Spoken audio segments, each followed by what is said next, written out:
Well, you actually glossed over one of my favorite parts is because I sometimes go to those beaches. You know, you just go to the tent. Yes. And you thought it would be fun to propose on the beach. Yeah, we had been at a beach. So we're from New York. You know, I don't know the layout that well in LA. I know that Malibu is nice from the 80s. So I thought, what's nicer than something that was nice a long time ago? So I drove with my fiancée, Anna, or my girlfriend at that moment, and I went to this beach off the PCH next to this restaurant called Gladstone's. Now, in fairness to me, we had been at that beach a couple weeks ago, and the sun was setting, and it was beautiful, you know? And I thought if I had a ring, I'd propose right now. On the day that I took her, the beach was, I don't know how to phrase this, crawling with homeless people. Literally, like one person, like in the beginning of Monty Python Holy Grail, was just digging in sand, angrily trying to dig to China, and we started walking,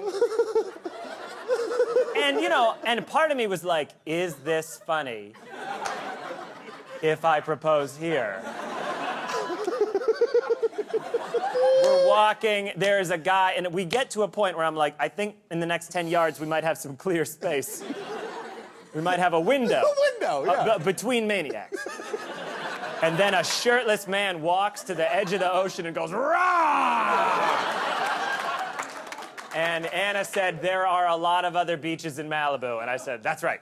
And so we got back in the car and we drove way further down to another small beach. Yeah. Yes. Oh my God. So she was wise. She was very wise. I mean, she knew. I'm using it like the... She knew I was going to propose? Yeah. Do you remember how she knew?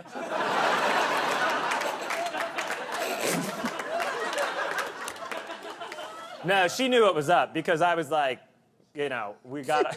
Look, it was a disaster. I got on, we started driving and I said, we're not going to the airport. You know, I thought we'd spend one more day in LA. And like, I have never done any kind of surprise before. So right away, it was just dead silence in the car. And she was like, okay. And then it takes a while to get from Los Feliz to Malibu, apparently. So we sat in silence in the car. Luckily, my manager kept calling to say my pilot hadn't been picked up.